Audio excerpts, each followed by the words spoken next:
Aloha and welcome to Spirit Chat Radio. Today I'm going to be talking about mediumship abilities versus seeing spirits and what's the difference. And the reason I'm going to be talking about this is because I have been getting emails and I've been getting questions in the group about, developing their mediumship abilities. And I did post some short answers to those people and I've emailed some stuff. But I realize as the conversations keep going, people are still not quite understanding what the difference is. And so I thought that this was going to be a very helpful podcast. So here's some of the questions I've been getting a lot lately concerning mediumship or seeing spirits or spirit communication or whatever. Is it possible to develop a mediumship ability with training? Do you have to be born a medium? And if I see spirits, does this mean I'm a medium? So I'm going to give you kind of a short answer, quick answer, like in the description on these. I just want to touch base on them. And then I'm going to get into more detailed stuff about each one and like kind of what the differences are as far as this stuff goes. So everyone is born with psychic senses, as you know, but not everyone is born with mediumship abilities. So all psychics are not born mediums. All mediums are born psychic. Okay? So it's kind of a little bit confusing, but interesting nonetheless. Now, since everyone is born with psychic senses, those people, everyone can learn how to talk with spirits and learn how to develop a spirit communication skill with some spirits in the spiritual plane. And those types of spirits would be like spirit guides, angels, and even some of your own loved ones or people who are connected to you in some way. That really is kind of a built-in ability that, yes, you're born with. And this ability is given to you along with all your other spiritual senses for the sake of guidance. This is a really important ability. It's an important ability, I feel, to develop and really learn how to develop your spirit communication skills as far as your spirit guides and angels and all that stuff goes. That's why I wrote the book, Keys to the Spirit World. I felt like people needed to have a better system or technique for developing these things. And I do know that there are a lot of, mediumship classes out there, which I'm going to be working on as well. Because my Keys to the Spirit World book has been so successful, I'm going to continue that into a class after I get my Empath U done, my Empath University. So I think that developing these are extremely important. Now, I have noticed something that I find a little interesting. There are a lot of mediumship classes out there that I feel like confuse people a little bit, but they're still helpful nonetheless because they imply, I guess, in a sense that you can develop your mediumship abilities by, taking these classes and doing whatever. Now, what they should really say is develop your spirit communication skills is what it should say. But I think that even some mediums, which I find interesting, they relate the two together too much, and they're not really having a very good boundaries or very good information on what the difference between just regular spirit communication and mediumship abilities are, and who has them, and that sort of thing. So I do think that mediumship classes, even if they say, develop your mediumship abilities, whatever, and it's something you're not born with, I do feel like they can be super helpful. I really do. I think that a lot of those classes, again, they teach spirit communication development. They teach you how to have a relationship with your spirit guides, teach you how to have a relationship with your angels, and some of the people who are connected to you, your loved ones, which these are all things that you are built with and capable of training yourself and learning how to work with and communicate with. Now, one of the big differences on seeing spirits and spirit communication versus being a medium or mediumship is when you were a medium, you have the ability to talk to or feel spirits who have incarnated on earth at some point in time who are not attached to you.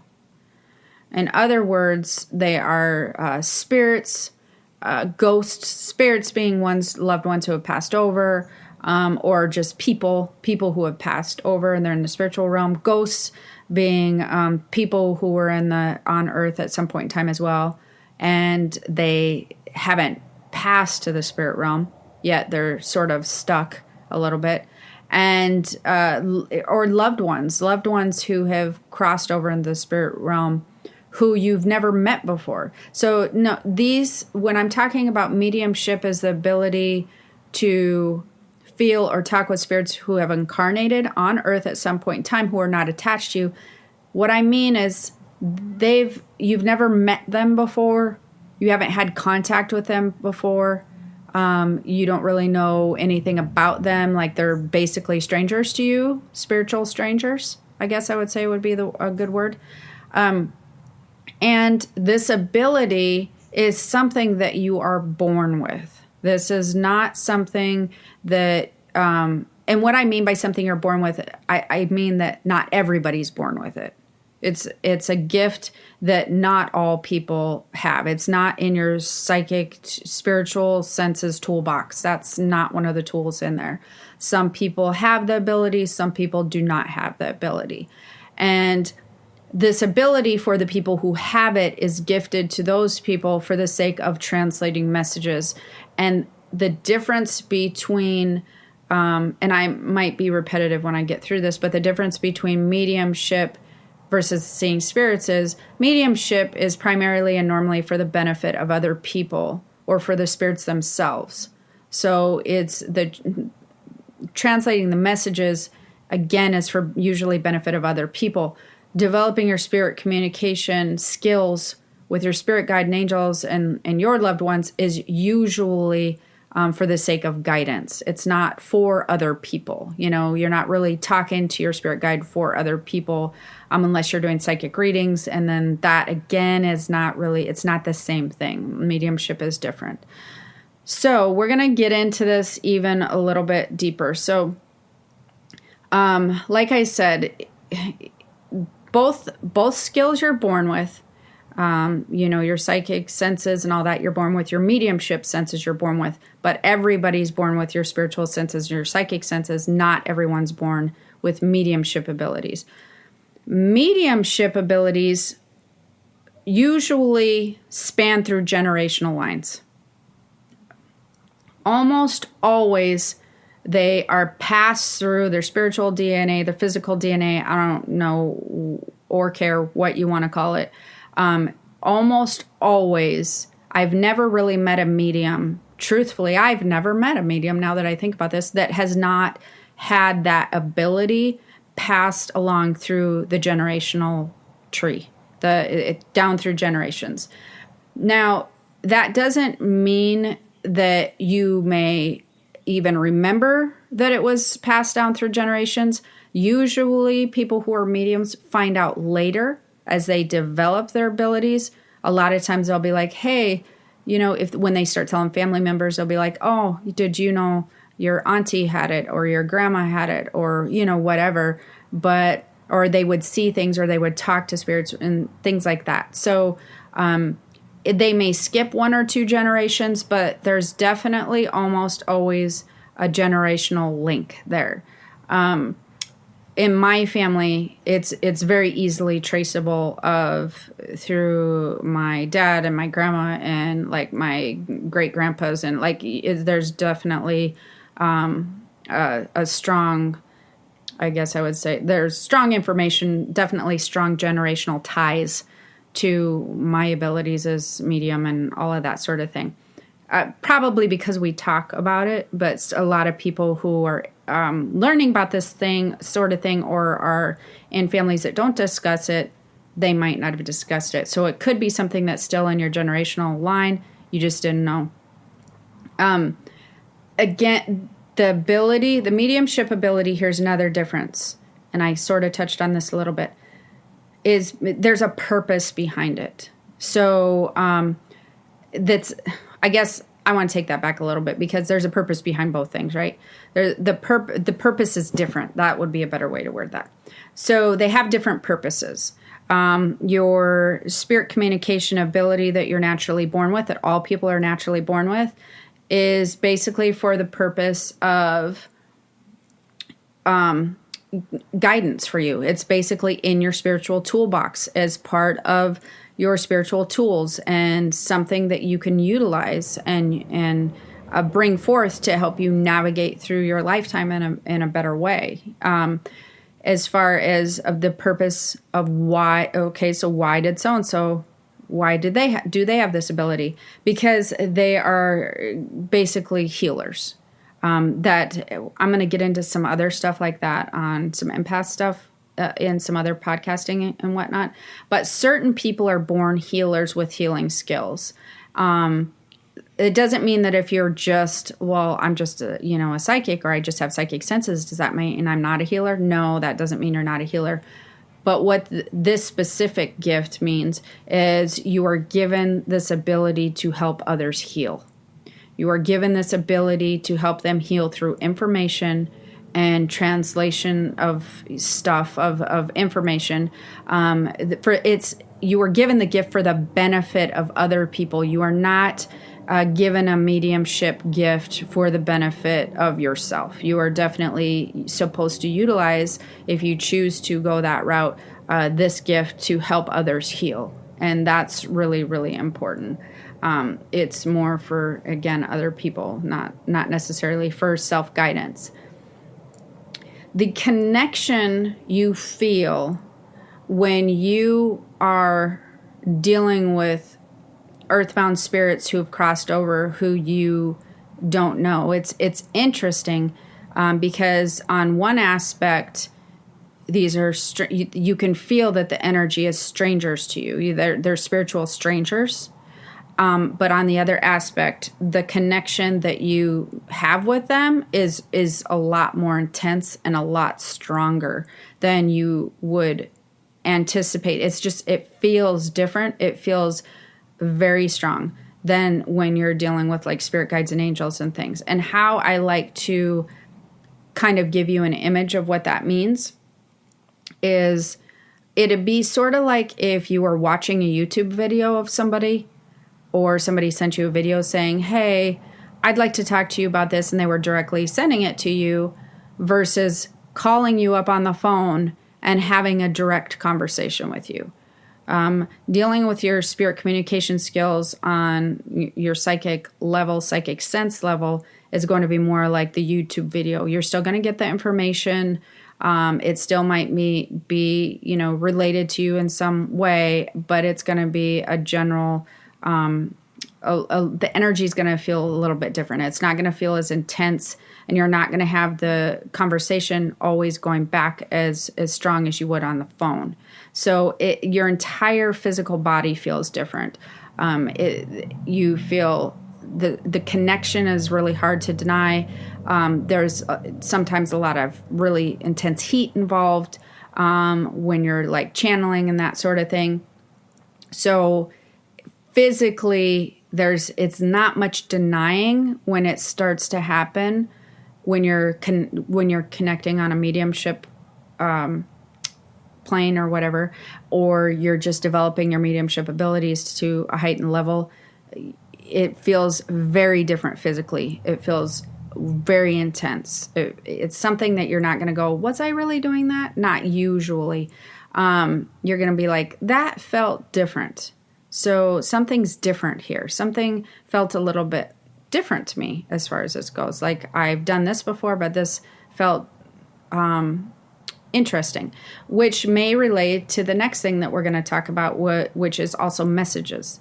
The messages you receive when you are a medium versus when you're just doing regular spirit communication are different. The medium, when you're doing now you're more intensely connected. It's somebody you're probably not familiar with. The messages are a lot more specific and direct when you're talking to them. So, for instance, they a lot of times have some very specific information for whoever that they're trying to get through you to. So in order to do that, they'll bring up symbols, or they'll bring up events, or a color, or a ring, or, maybe like balloons for a birthday. They're going to bring up something in the message that solidifies that the message you're delivering is accurately that person to the person you're giving the message to. So there's going to be some type of symbolism that is very personal to the client or to the person that you're receiving the message for.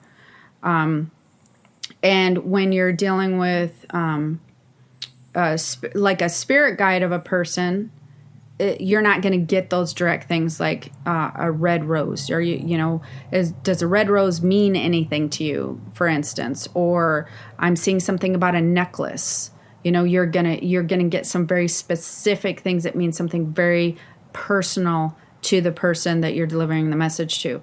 If you're working with somebody's spirit guides, like as in a psychic situation, you're gonna get more of stuff like I'm seeing or feeling things more related to the future, or you might see some stuff in the past, but it's going to be not like a personal connection between the spirit guide and the person per se. You have to remember that when you're dealing with things on a mediumship level, those people have been earthbound at some point. They usually have a connection that the person you're given the reading or the translated message to, there's usually they're going to give you some symbol to solidify the connection in that person's mind that would be more physical, a physical symbol, I guess I would say. So even if they're saying a red rose, a lot of times that indicates, oh my gosh, that was their favorite flower, or they had a red rose all sitting on their nightstand, like a trinket or something. So do you see what I mean? The messages you're going to get are going to be translated in a much more physical based evidence manner, relationship, whatever, however you want to say that. They're going to be very personal. So that's another way that a medium is going to be, having mediumship abilities is going to be different. Again, there are people you don't know. They tend to go through generational lines.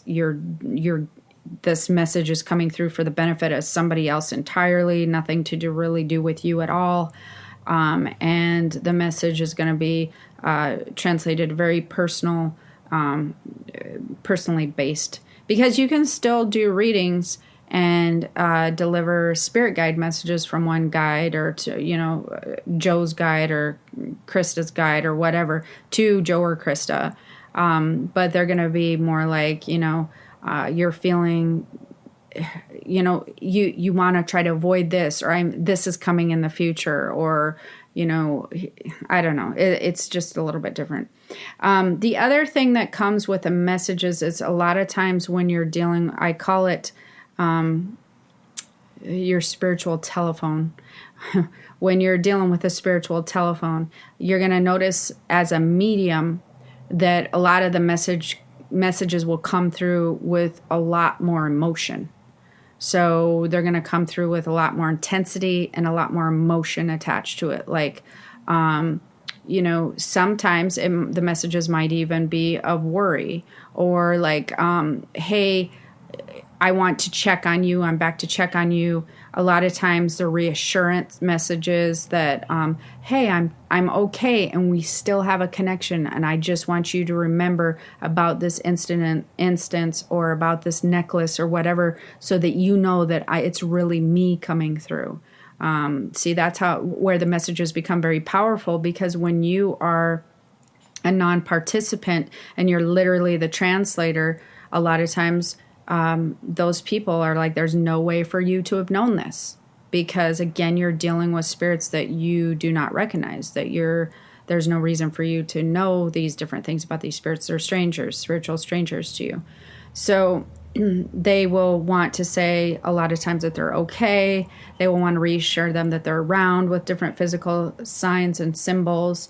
They'll want to check on them, or sometimes they want to acknowledge a special event or a birthday or something like that. So The other thing is mediums tend to have a lot more control over their spiritual telephone. Yes, that is one of my favorite words.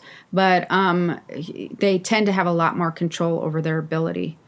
They are able to directly decide if they want to tune into somebody directly. All they have to do is basically think of that person or use whatever techniques that they've trained and developed, where they think of somebody or directly connect with them telepathically and be like, hey, let's pick up your end of the telephone because we got some stuff we need to talk about. And so they have a lot more control over specifically connecting with somebody in particular, somebody who you're reaching for. So that again is a very different thing with somebody who is just learning, working with spirit communication. They don't have near the control that a medium does. A medium can very specifically you call in somebody's energy. Somebody who's dealing with spirit communication is more so allowing the energy to come through. And that's going to be a lot different. So very specifically calling somebody's energy up versus connecting in and allowing the energy or the messages to come through. That's what people do on a psychic level. They connect in, with their guides or whatever, they allow the information to flow through. When you're a medium, you're seeking out that spirit and you're intentionally connecting with them for a reason. You're connecting with them to help the person or whoever that you're wanting to connect with. So the guidance is a lot more specific as far as that person's concerned. Again, that's another thing.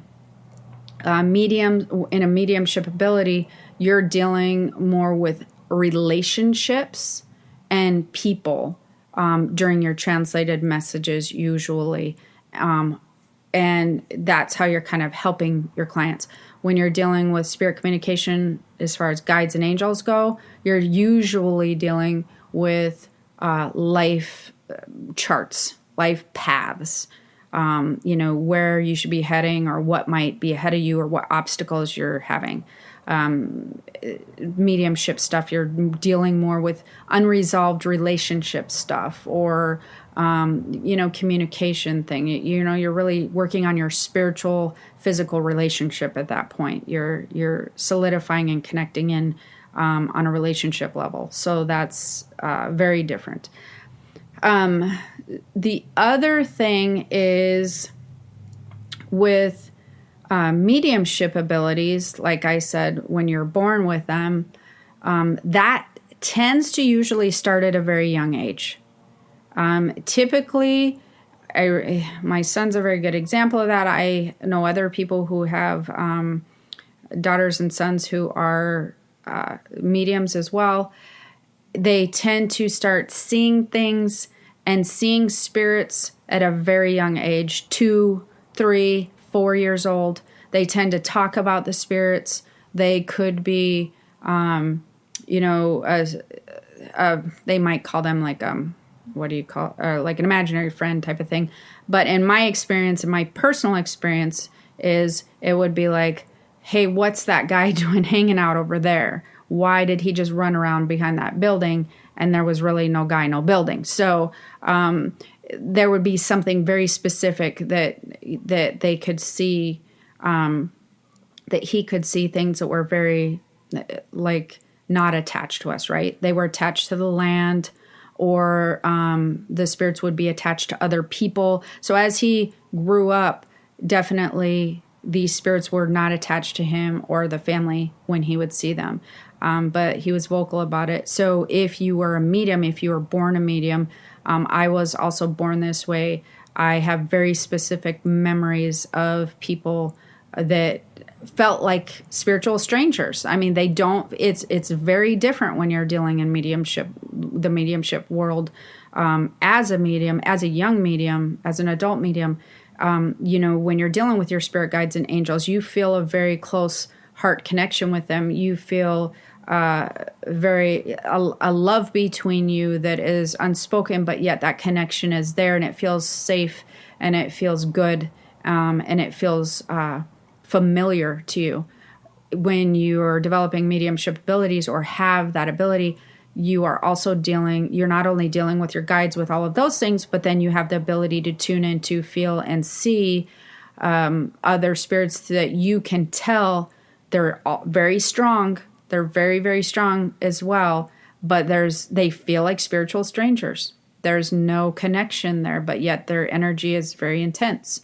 Another thing is people who are dealing with spirit connection or spirit communication, seeing spirits versus the mediumship. They literally see and hear them differently usually. Usually there will be an overall sense or feeling or knowing when you're developing regular spirit communication with your psychic senses you're born with, your spiritual senses. When you get into mediumship, and if you are born with that talent or that gift, you are dealing with some other different ways that you're receiving information, clairvoyancy, clairtangency, or clairaudience, whatever. But they're a lot clearer. They're much clearer than on accident many times than other people who do not have that ability. You hear things very clear. You can see things very clear, and many, many times mediums will see things physically, not just in their mind's eye. So their ability to bring a spirit into their physical senses is a lot stronger, or to see them with their physical senses is a lot higher.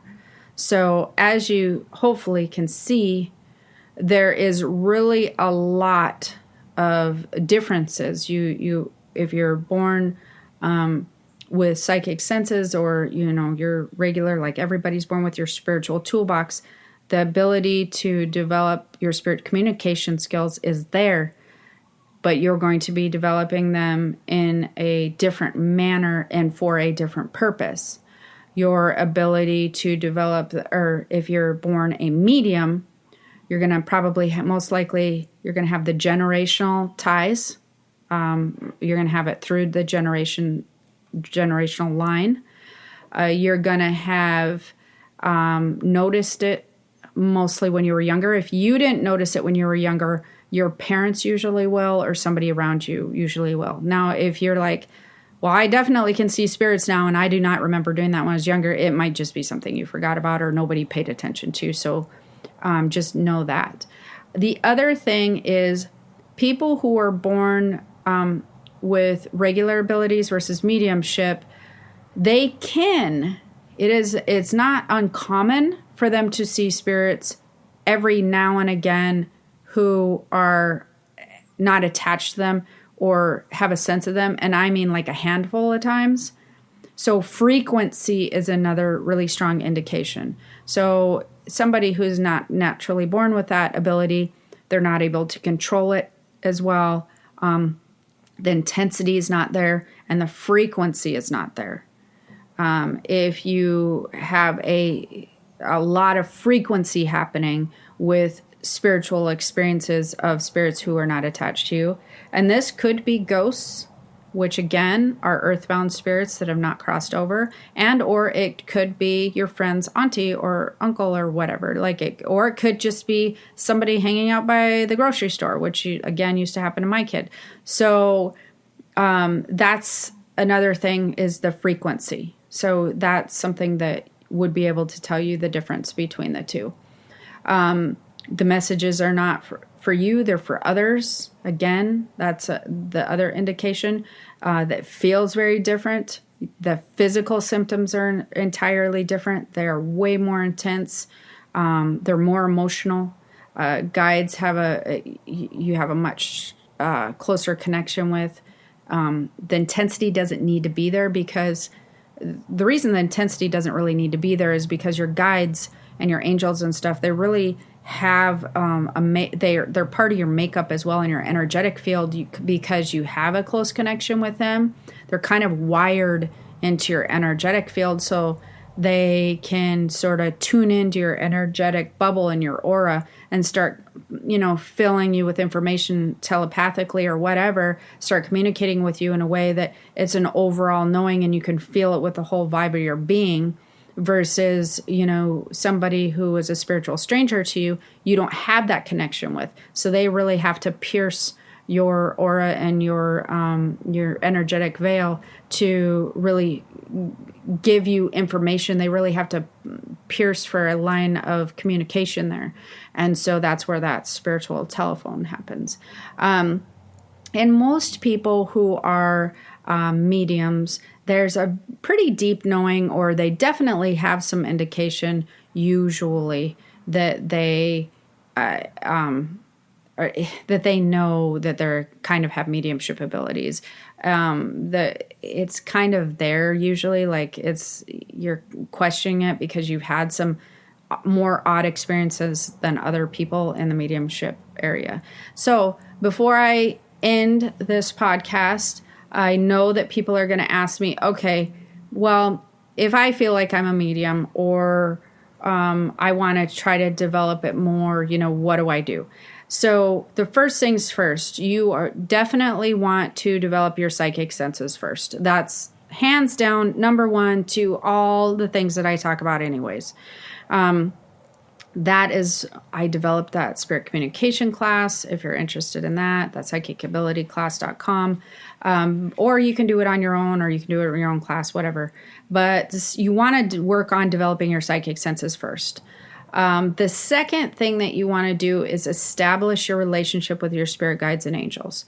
You want to really develop that and work on that and create a solid relationship with your guides and angels. One where you're calling upon them and you can feel them come in. You're familiar with their energy. You're familiar, and you've developed a translation system where you're getting answers from them, and you've worked on your communication skills between your spirit guides and angels. Again, that's why I wrote that book, Keys to the Spirit World. So if you're interested in that, it's got a lot of good info in there.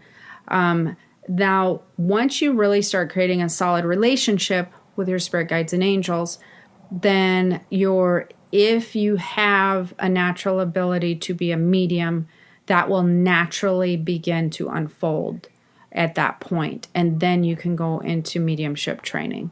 But you will definitely start seeing it and feeling it heighten. And you will know that there's a difference because it's going to feel different. And you're going to have different experiences with spirit strangers. So that's going to naturally develop as all things do when you start working on your psychic senses, just like your empath abilities, which not everybody is born with, will naturally develop. Your mediumship abilities will naturally develop. So it's always the first place to start, square one, developing your psychic senses. And so I hope that you found that helpful. Just for those of you who have been listening to my podcasts, I am still working on the empath you. I'm still super excited about that. Definitely click on the link below if you want to get on the wait list for that, because I'm just very excited about how this is turning out. I think it's going to be something that is going to be very helpful for empaths.